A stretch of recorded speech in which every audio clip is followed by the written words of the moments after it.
That's a key word you just spoke of, Boy Scout, and that is sort of like the essence of who Clark Kent is, and then brings on to be Superman, right? And we had the podcast before about talking about Superman, the movie comparing to Zack Snyder's Superman, Yes. and Boy Scout doesn't really come to mind when you look at the Man of Steel, the Zack Snyder Not at all.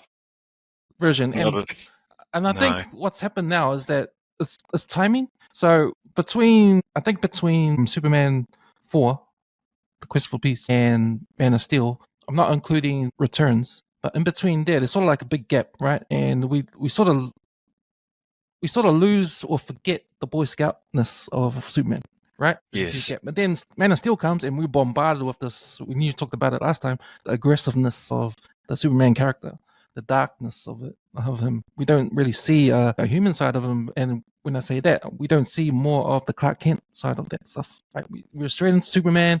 We're straight into him saving the world. He has to be nasty on the bad guys. General Zod and that they come down, and it's more the coolness of him, the powerfulness of him, right? We kind of lose some of the essence of what Superman was to us growing up, because we grew up with the Richard Donner Superman, and that's Yes. more towards what he really is, and the Boy Scoutness of it.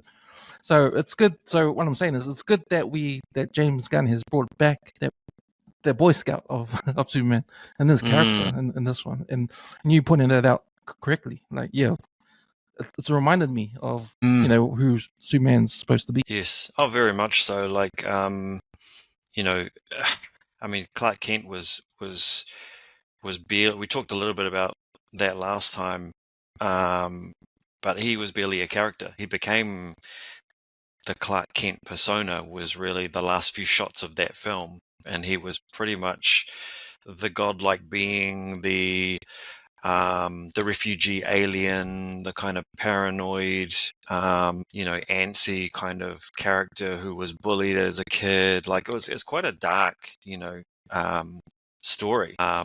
And he's given the sort of task of being our sort of last hope, and then Zod turns up and it becomes an alien invasion film. So it's a very different take. I think of it as an alternate universe Man of Steel, like the Zack Snyder kind of films. He was very much influenced by Frank Miller, The Dark Knight Returns. He was obviously a big fan of Watchmen and critiquing superheroes more than kind of the traditional